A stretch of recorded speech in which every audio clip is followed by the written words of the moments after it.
But who are we? Yes, who are we?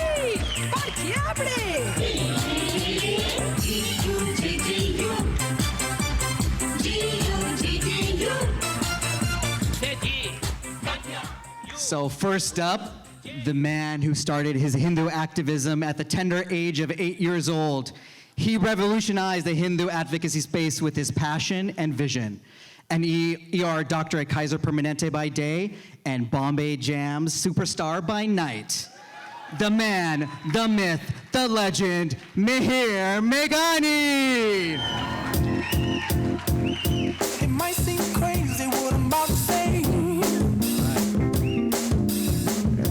And next up, we have a world-renowned pediatric urology surgeon, a writer extraordinaire, one-man PR machine who single-handedly took on Deepak Chopra in the great yoga debate of 2010. He's a recovering Twitter addict and the tallest Hindu from Gujarat, Asim Shukla!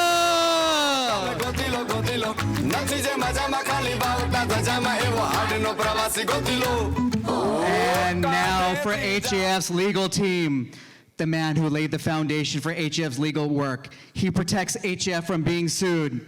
He also loves long walks on the beach and reading Supreme Court cases in his spare time. He runs a highly successful employment law practice, but is still deathly afraid of Suhag. The legal beagle himself, Nikhil Joshi!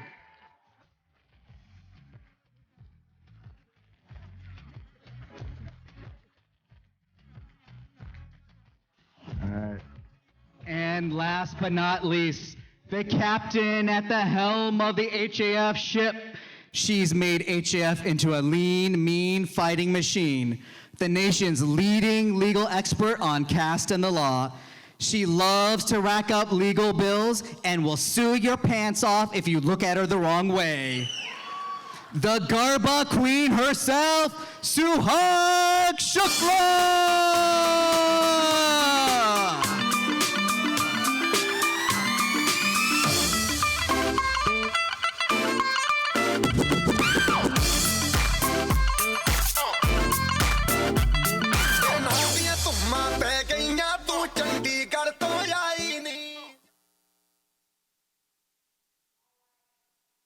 So how's everyone doing tonight? Woo! Okay, we just won SB 403. How's everyone doing tonight? Yeah! Thank you. That sounds a little bit more like it. So I've been given the tough job of trying to keep these three on time. The problem is that all three of us have the gift of gab, so we'll try to cover 20 years of friendship, of struggles, of wins, in a very focused way. Everyone knows how many minutes per slide, so we'll see how it goes. Can everyone hear okay? No. Okay, can we Just maybe... put it higher. What's that? Put that higher. Put it higher? How about now? Better? Okay. All right, so we're going to start with the beginning. You know, some of us had more hair 20 years ago. Some of us had black hair. Some of us choose to dye, others don't. You know, it's been an incredible journey. And I think the success of our team has been mutual respect, knowing how to agree even if we disagree, and not move on, but move forward. And I think that that's really been the key to our success. It's not about any one individual, but it's what we can do to serve our cause better. And I, for one, feel extremely blessed just that, you know, Mihir approached, not me, Asim, because he had a long Rolodex, and he had been active at Hindu Student Council and had actually reached out to Asim's younger brother and my brother-in-law, Sheetal Shah, where are you? Raise your hand. Right over there. And they said, you know, we're in the midst of just starting our careers. Why don't you call Asim? He's in his research year. And so he did, and he crashed our house when we were on vacation. And then he said, this is what I want to do. I want to start an organization that's focused on our needs here as Hindu Americans. But he was directing the entire conversation to Asim. And I'm like, what's wrong with this guy? What's wrong with this guy? He's not looking at me. And then I said, well, I'm in too. And he looks at me quizzically, like, really? I said, yes. And then we pulled in Nikhil, who is a classmate of mine. And we also had 2 others that were involved. So you have 2 lawyers, 2 doctors, and 2 people with MBAs. One of them had like global strategy experience working for Fortune 500. So we're off to a good start. We have several cross-country phone calls. Asim and I were based in Philadelphia, Nikhil's in Florida, Mihir's in California. And so we finally decided after 6 months of calls, like, let's get together. And so, you know, we're like, we're gonna create this professional organization. This is gonna be awesome. So we're on a high, and we're hearing all this like MBA mumbo jumbo for the rest of us. We don't know what that all means, but it sounds really good. And so we're expecting, you know, maybe a Mercedes-Benz or something to pull up to our home as we're hosting the first meeting. So we're anxiously waiting. This is, maybe I think one of us might have had a cell phone back then. And then around the corner comes a beat-up Toyota Celica hatchback. The windows are rolled down. Mihir's head is hanging out the window because the AC doesn't work in this car. It's July in Philadelphia. If any of you have been in the Northeast and we say we have great weather, we're lying. It's humid as anything. Sumir, where's Sumir? Mihir's younger brother. There he is. He's in Sumir's right there. There you are. Yeah. There you are. Poor guy's in the hatchback with his face like stuck to the window. It's so hot. So we were off to a pretty rockin' start. But in spite of that kind of drop in our stomach, like, oh gosh, what have we gotten ourselves into? We had some really fruitful meetings. And I want Nikhil to maybe share a little bit about our first fundraiser. Yeah, so, you know, building off of all these meetings we had for almost a year plus, trying to develop slogans, logos, all these ideas that we wanted to focus on, we decided that obviously if we want to carry out our mission, we have to have some money. But, you know, this was a labor of love, as Suhag has alluded to, from the entire group that started. It was self-funded by us from the beginning. But when we were holding this first fundraiser, it's as if we were holding a party at our house, right? We're doing all the work, you know, getting food ready, decorating the hall, trying to figure out PowerPoint, all these different things. And at that time, because we had so much we wanted to share, we were so excited, despite not necessarily being confident about how we'd present. At least in my case, we had a PowerPoint of about 60 to 70 slides. Thankfully, in honor of our 20th year, it's going to be double today. No, but seriously, it was like we were doing this as a family event, and we actually forgot the raitu that we had made at home for the party that we were serving for the guests who were arriving because we were so distracted. But anyway, the point of it is that we got started, and we had a good group of maybe 30, 40 folks in Tampa that we had come to know well over the prior few years that were engaged in issues that were important to our community. And after the presentation, we were overwhelmed because there was a couple that was in the audience that were commiserating, talking to each other, you know, as they say, goose-boosing, and they came up after us and they gave us a check for $10,000. This is the very first fundraiser. We didn't even have a single brochure. You know, we hadn't done anything. We hadn't done anything. We didn't even have content. We're just selling a vision. That was our angel donor. Our angel donor. First for our startup. That was our first investment. Exactly. And his sister is here in the audience today. Oh, Yes. really? That's right. Of the donor, yes. Welcome. Yeah, well, yeah, later.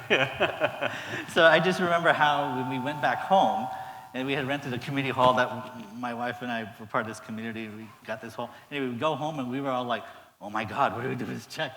Where's the bank account? What do we do? You know, we were all like, we realized that it was an incredible responsibility. You know, we're laughing about it now. But it dawned on us that, my God, people were trusting us with carrying out this vision. And that first fundraiser really catapulted us to greater things. Yeah. You know, we were different personalities coming to basically a kitchen table, which finally we got rid of. That was the one condition I had for a scene because we had already gotten it used. We were all in the beginnings of our career, but you know, we all had different visions, and Mihir and Asim, if you can share with us kind of what each of us brought to the table, or each of our masala, so to speak. Yeah, you want to go first? Yeah, all right, well, yeah, now this is the part where Suhag's like, is Mihir going to go off subject? Can you hear me okay? Louder? No. You know what I did? I turned this off the interface. Let's turn it on. Okay, how about now? There we go. There we go, okay. You know, Suhag mentioned my background. I came from Hindu Students Council, but I had a little bit more to my background. I grew up in the East Coast, and you know, I had a huge influence from BAPS's Festival of India. That was the first big mega event of the community at that time. I had the influence of ISKCON and also seeing our spiritual leaders spending a lot of time in India and the selflessness of HSS. So this is what I had in me, and I was very motivated by India. You know, there was a time like 10 years ago where people would have been like, oh my gosh, Mihir's like, why is Mihir Meghani, this middle schooler, talking about Ram Janmabhoomi? So I brought that to the table. And you know, then these guys reminded me, are we starting a Hindu American group or are we starting VHP of India? So I think, you know, what I brought to the table was, I think, issues like, you know, Kashmir, because I had gone to Amarnath. For many of you might know, it's a sacred pilgrimage place in Kashmir. And I went there before the Exodus happened, the most recent Exodus, before, you know, what I like to call the genocide of Kashmiri Hindus. And it was a deeply important pilgrimage to go to a shivling and go on foot and on horseback. And so the plight of Kashmiri Hindus was really important to me. I talked to Nikhil, and Nikhil had mentioned that he grew up in the South, and the South is very different from the Bay Area, but his teacher had come to him and said, you need to read the Bible in a public school. It wasn't the Bhagavad Gita, it wasn't the Vachanamrut, it wasn't the Vedas, that's what it was. So I think this is what partly motivated me. What about you, Asim? Yeah, no, I agreed. You know, here we were, you know, we were the second generation group, right? All four of us were born in the US, and, you know, we felt a certain responsibility that, you know, we'd watched our parents involved in, you know, giving back. I remember the Morbi floods of 1979, when my dad was, you know, running around and getting donations to send to when the dam broke in Morbi. We had seen them give back to schools through Ramakrishna Mission. They were fundraising, they were giving, their focus was on how to help India. And they built temples, you know, the South Florida Hindu Temple, my family, you know, your families were all involved in their communities and building the Hindu institutions. And we felt a certain responsibility, but why? And I remember for me, it was, you know, the point that Mihir called at exactly the right time, because there was an article. We were in Tampa, Suhag and I were newlyweds, and I was doing my residency, and there was an article, sorry if you can't hear me, there was an article in the Tampa Tribune that spoke about Hindu cannibals. It was on the front page. It was a human interest story on the front page of the human cannibals of India. And when okay, I can hold it too. And when we read it, is that better? Okay. When we read it, it spoke about the Aghori Babas along the Ganges, along the Ganga, and that they were doing this, you know, occult tribal thing. Now we know that there's so much depth to the Aghori traditions, to the Tantra aspects of it, and, you know, whatever, it's not representative of all of Hinduism, but we are such a diverse tradition. But they made so much of the cannibals, and we had already grown up with Indiana Jones and the Temple of Doom. On top of that, now we had the cannibals to deal with. And, you know, how do you discuss this? How could you put this on and talk it without any context? Because no one understood Hinduism. You know, when Suhag was growing up, you know, she's told this story before, you know, the question she got from her teacher was, Suhag, you're Hindu, during 6th grade, right? Stand up. And the question was, you know, what's your caste, Suhag? we're learning about the caste system, and you're a young lady from India, so your marriage is already arranged, correct?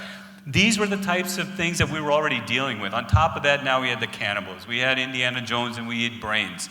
And so we felt a certain responsibility that we should be able to articulate better. We were born here, we have the American accent, we've learned English as natives, and we should be able to put that forth and really change the narrative.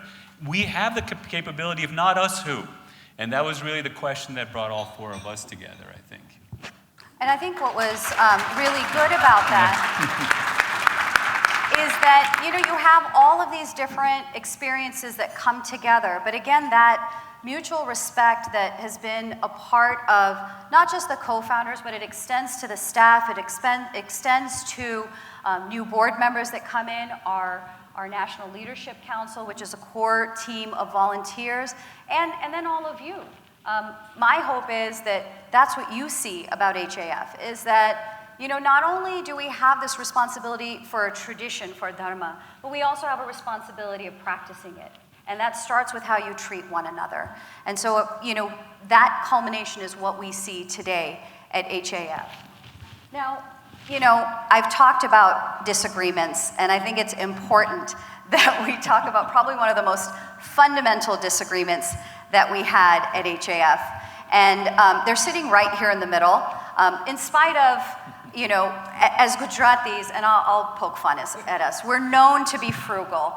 Some of us are more frugal than others. I happen to be married to the more frugal one. So it doesn't stop me though. But that's not in the script. I don't know where that came out.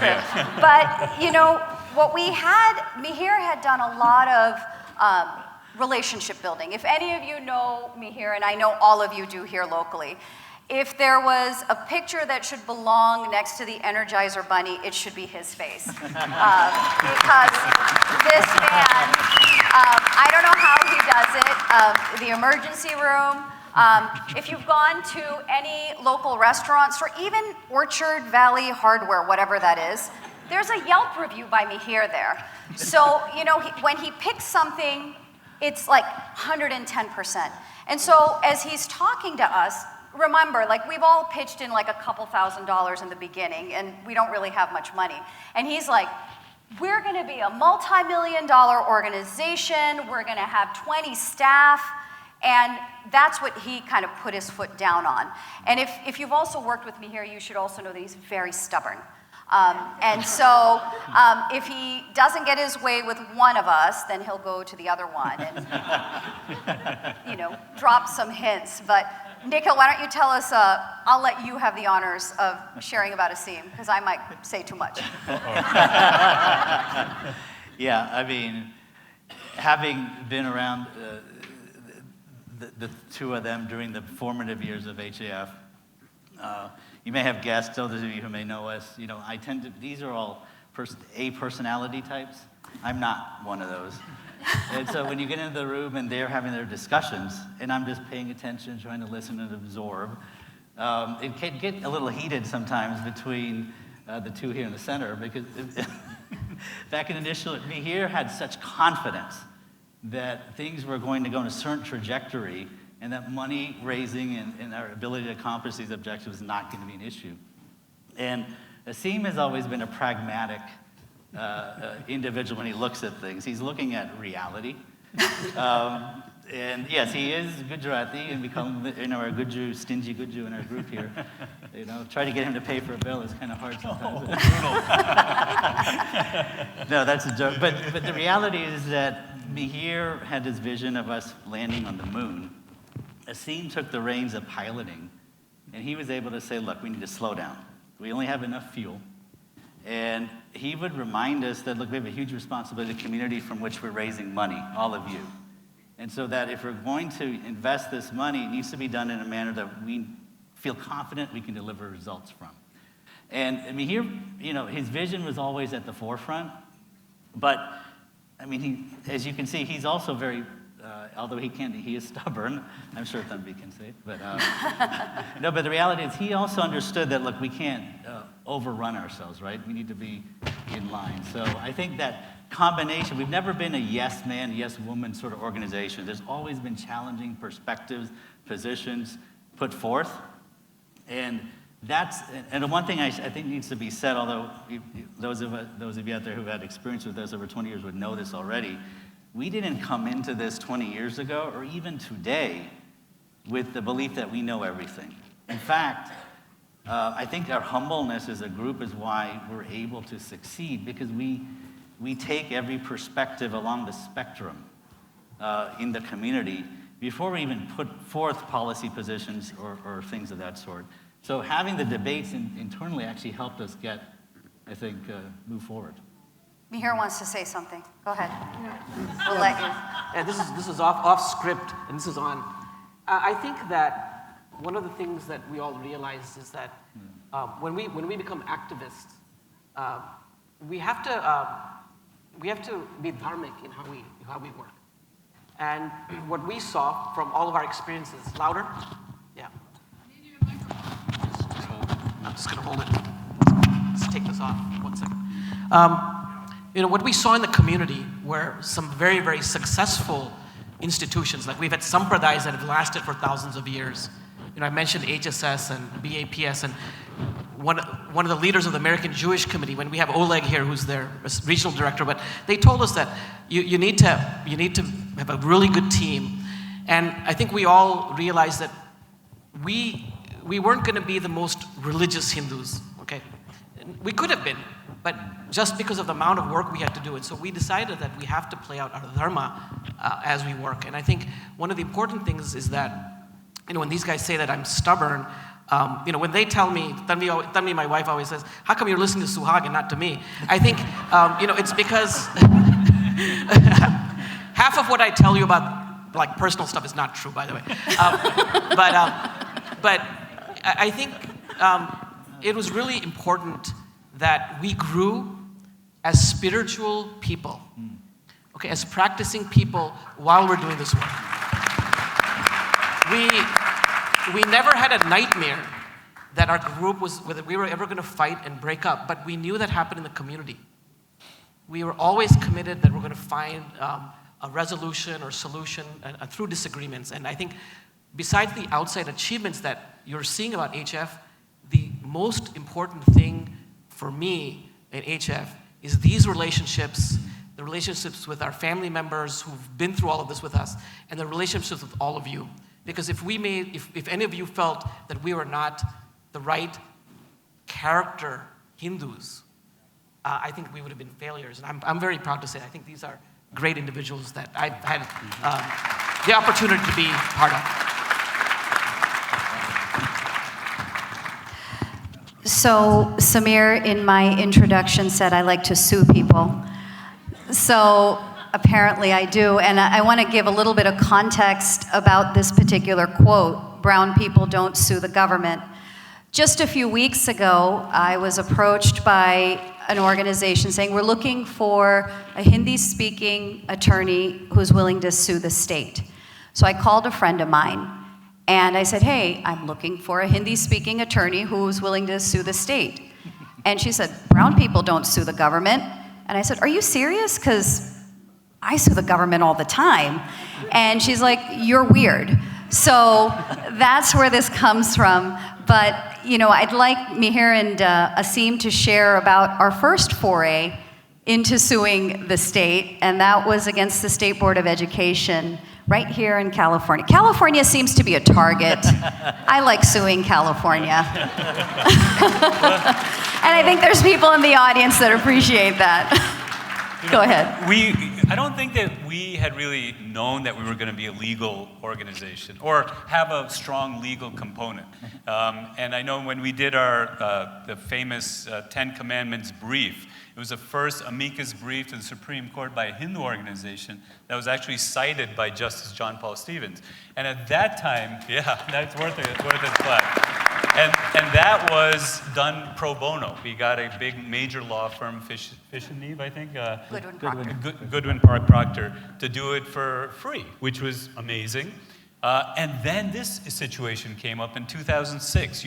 Those of you who have been here remember the textbook, the first big textbook imbroglio. Many Hindu organizations, Vedic Education Foundation and Hindu Education Foundation had met with the school board with Dr. Shiv Bajpai and had made a number of important corrections. These are all passed until word got out and the famous Witzel from Harvard got involved, and he said, "You are listening to nationalist Hindus." That was the first time this was used as a slur against us. 2006, remember that. Everything we've heard since has just been a repetition of that first event. And they said, "You're listening to Hindu nationalists, and you have to erase all of the changes." And then, the school board was like, "Oh, well, we don't want to get involved with all these nationalists," and sat with all these professors who then said, "Okay, well, you and Bajpai need to sit," and Bajpai, being a wonderful professor, but being one person facing this onslaught. In the end, it worked out quite well for the Hindu community. It wasn't perfect, but most of the changes were accepted. However, they were not wanting to do that and wanting to block us out completely. And that's when we did our first lawsuit. And I remember being scared as a money guy. Where are we going to find $200,000? That's what it's going to take. And we didn't have $200,000 at that time. Mihir said, we'll find it, let's sue. And Suhag's always ready to sue. And we did our first lawsuit working with a very good law firm. And in the end, we won. Sorry, Nikhil, you were going to maybe just explain how that judgment went. Okay, yes. I think we could say Satyameva Jayate, because truth have ultimately prevailed in that particular lawsuit. It was an utter failure of due process, because what happened in that particular lawsuit, the thrust of the lawsuit, was the exclusion of the Hindu American community from the textbook review process, where other communities were allowed to participate, we were not. So that was the gist of the legal claims that were brought, and we won. Your voice had its presence. We were able to represent that strongly, but not only did we win, the best part about it is that we were vindicated by being awarded attorney's fees. And we obtained a judgment and an award of $150,000. Okay, so the reason that's significant is because first, it's rare to actually get attorney's fees awarded. It's not common in litigation. But secondly, it was like a boost to our organizational psyche. The fact that we fought despite facing headwinds, concerns, because we didn't have the money, right? That what happens if we lose? Right? You're always concerned about that risk, that fear. But the fact that we decided we're going to go for it. And guess what happened when we decided we're going to go for it? This community and other communities around the country just decided they're going to donate. They came, we were shocked as how quickly money was coming behind the cause. They said, yes, we need to fight this. This is grossly unfair, where we're not having a seat at the table to review textbooks that's going to include language about our religion. So when we fought that and we won and we got $150,000, that's a vindication for all of you. So thank you for that opportunity. It also allowed us to hire our first staff member, which then really put HAF on a different chart to be able to start that professionalized staff. Mihir, what are we doing now? Well, we've got many lawsuits out there. And this is great because I like to think of myself as a lawyer. It drives Suhag and Nikhil nuts. I'm really not a lawyer, but I've watched enough law and TV to really understand the process. We've watched ER too, but we're not doctors. Yeah, exactly.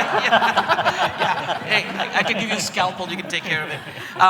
So first of all, if you can't hear me again, let me know. I'm not a sound person, but I'm going to try to hold this as close as I can.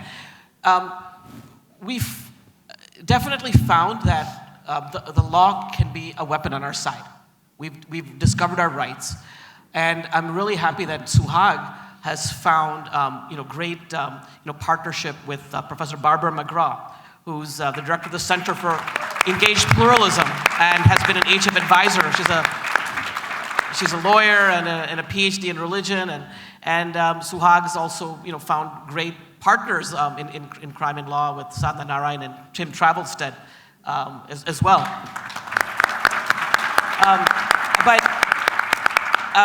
We have a number of lawsuits, and let's just summarize what we're doing. You may be familiar, most of you are familiar with the Cisco case. And so we sued in state court to make sure that the Hindu American community was a third party in a case where the state of California was suing Cisco, but making ridiculous statements about Hinduism, basically saying that India has a lot of Hindus, Hindus believe in the caste system, Cisco has a lot of Indians, so therefore most of Cisco's Indians are Hindu, and most must be practicing Hindus, and therefore all these employees at Cisco must be practicing caste discrimination. That's essentially my interpretation, of course. Good job. Yes, You got but it. this is not a legal definition or anything, so don't, Dia TV, please don't quote my legal understanding of the case. That's what we did. Now, because that case has stalled, we decided to sue in federal court, saying that the California Civil Rights Division that violated, as we all know, the rights of two great patriots, Sundar Iyer and Ramana Koppala, who are here. Let's give them a round of applause. Yeah, come on. Yeah, that's what we're saying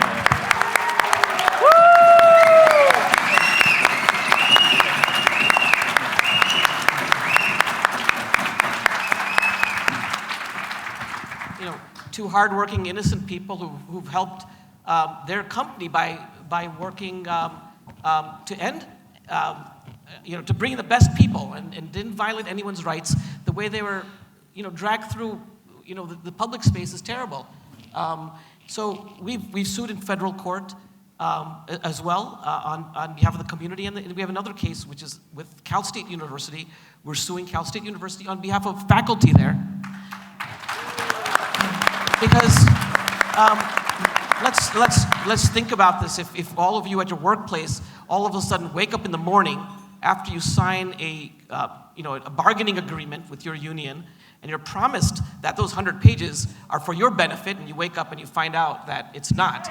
So we've done that, and besides that, there are other legal things that the team has been doing. Title VI complaints. Title VI is a tool that the federal government offers to make sure that the educational institutions that you're sending your children to, paying what? Is it 5-6 digits now as parents? Yeah, 5-6 digits. That money should not be used against any community. Universities are using that against us. So Suhag and Nikhil will talk about our future plans, but we've been handling all these legal things in-house. And I really shouldn't say we. It's been Samir, Suhag, and Nikhil. Thank you. Mihir did such a nice job. Maybe I will confer an honorary, no, maybe I won't. Because that'll just spell trouble a couple weeks ahead from now. But Thanks, Your Honor. But, this doesn't happen for free. So far, with these 3 lawsuits, we're looking at $500,000. And the fact is that these are, to me, the greatest civil rights challenge that our community is facing in a generation. Yep. What we saw with SB 403 cannot happen, but we have to be ready that it is going to be happening. It's already happening in New Jersey. It almost happened in Oregon. It's happened in Seattle. And we have to be ready to fight these things. And, it's not enough to just take it to trial and at the district court level. You have to be ready to appeal it. Because if these are novel legal questions, no one has even thought about, well, where does caste even fit? What is caste?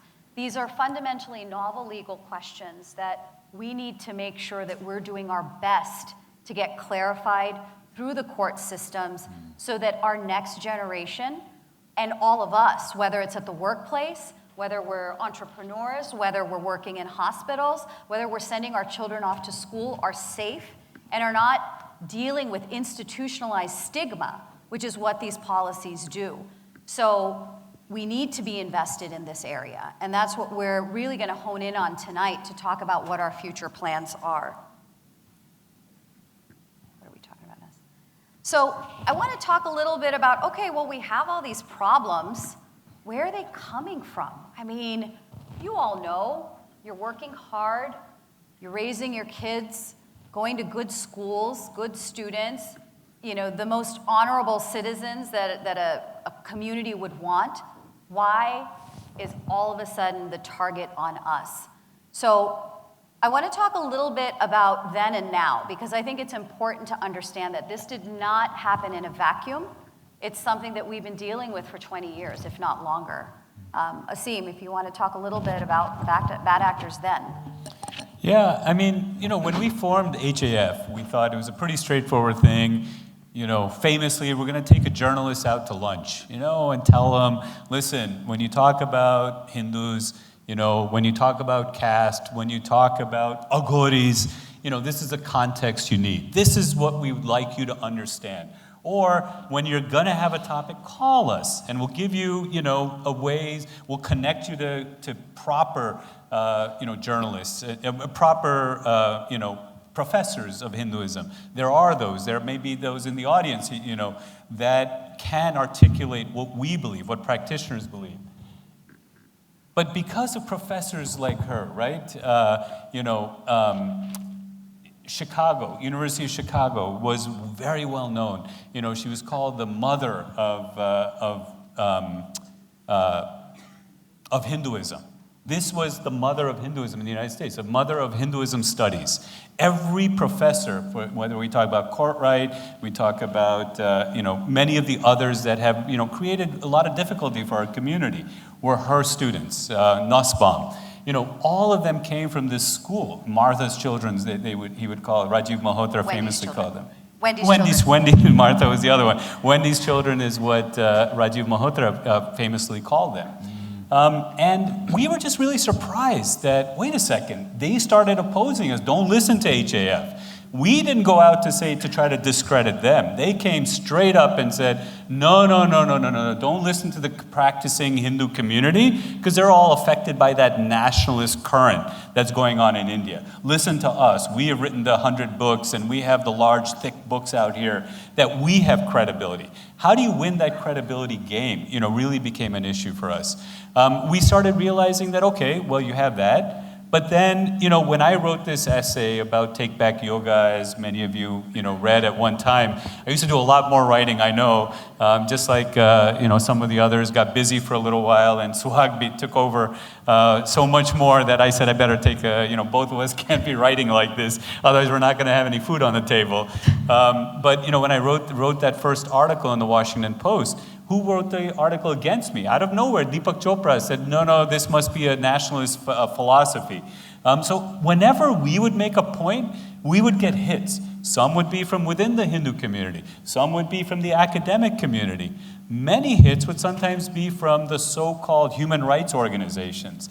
USCIRF became a very large organization. It was passed during the George Bush administration, and suddenly out of nowhere was funded to write these, reports on, what is happening with these nationalist Hindus that are committing, on the brink of genocide.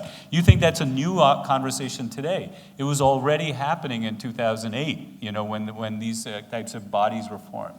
So, we've been getting it from the left.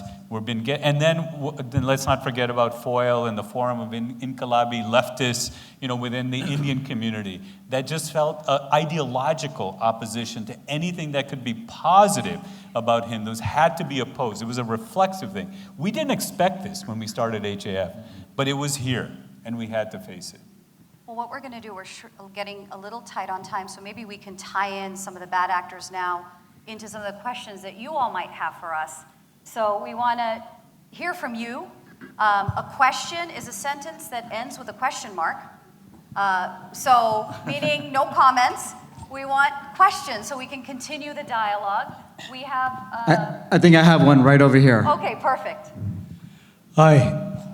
I think before I ask the question, I'm just making a suggestion that DIA TV or any journalist is not authorized to publish this question, okay?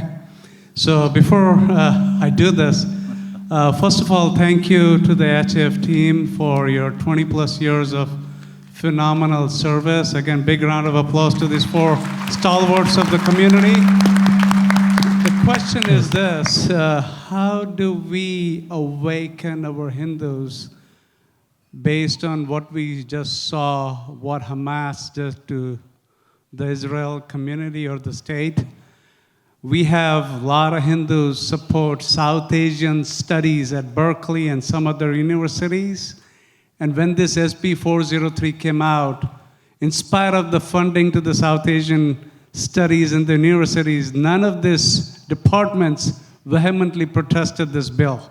So again, it's a broad question. How do we awaken this? And I'm sure you're on this journey for 20 years, but I think I would really request the people in this audience to go and try to do your part, awaken your friends and your family to this cause that HAF is working on. Thank you. Mihir or Nikhil, do you want to? No, any of you. Okay. Yeah. No, I mean, I would just say that Hindu phobia and anti-Semitism, they share the same mother, right? I mean, I think you've seen that. Our Israeli friends and our Jewish colleagues have told us that, and we've seen that many of the same people who were, opposing or promoting SB 403, these are the same voices who are really taking very sadly anti-Semitic stances in the current situation that we're seeing there. So, understanding that roots, building solidarity with organizations that understand this, and educating. I mean, in the end, that's where it all begins. So, yes, we know that they share a common root, a common ancestry, and to cut it, we have to cut it at that root. And that's what we're mobilized on. That's what we're knowledgeable about. And we're not missing, where this is coming from. I'll just also add that it's so important for us. Okay. That it's so important for us to be proud of our heritage and to make sure that our children are proud of their heritage, because and it's not just a matter of pride. And I think this is a difficulty with our tradition, because the whole tradition is to shed the identity and to be humble. And so therein lies kind of an internal struggle. But why our tradition is important is because it has solutions to some of these pressing issues that we face as a civilization. So start at home also. It's important, obviously, to build those partnerships, but it's so important. Bal Vihar is not a drop-off activity. That's something that I've said for years. Go in with your children. Discuss these issues with them. Have an open conversation. Don't be threatened by questions. I really have a great debt of gratitude and appreciation to my parents. I was a very rebellious teenager. When I was asking questions, why do we do this? Why do I have to do this? They said, you know what, we don't know how to answer your questions, but they found people who could. We went to Bal Vihar. They found people who could be mentors, who could speak to someone who is a second-generation Hindu-American facing kind of an identity crisis. So I think it's really important that we not fear that, but engage it, embrace it, and have conversations at home as well. I have another question over here. Thank you. Kem cho Majama che? Majama. See, I'm grateful to all the Gujarati leaders right from in India, Modi ji, Sardar Vallabhbhai Patel ji, and of course Dr. Japra ji is no Gujarati, but he's an awesome Hindu supporter, and we really appreciate it. And one thing I want to emphasize was Milind Makwana ji. He is also Gujarati. We lost him during the fight, SB 403. He was very close to, if you don't know him, he was very close, Sanatani, and we fought together to defeat SB 403. So great that the success of SB 403, the surgical strike, has happened. And we passionately, from past 8 months, we all worked. I mean, so Suhag and Mihir, what we have done. But how can we scale it up? It is coming in Oregon, it is coming in New Jersey, and these attacks are coming constantly. The opponents are not sitting and they're trying to plan whatever they can. But what best we can fight, and here is my appeal, guys, there are a lot of passionately, we are all working, as a volunteer, but, your time is very important to, contribute to what we are doing, but please help us, how can we scale it up? Thank you.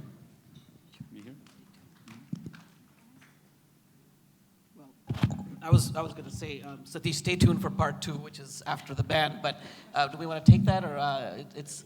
I mean, we will be talking about what we can do going forward in the second half of the program. So we'll hold on answering your question, but it's a very good and important question. I think with that, we're actually going to have to wrap it up. We may have time for a few questions in the second half of our program, But I'd like to thank the co-founders again for their wonderful discussion here. And we are going to be taking a brief musical interlude with the incident band. But before we do that, I just wanted to recognize a couple of additional government officials that have graced us with their presence. Kashif Qadri from the Dublin City Council. And former Saratoga City Council member Rishi Kumar and candidate for Assam Congress. Thank you very much.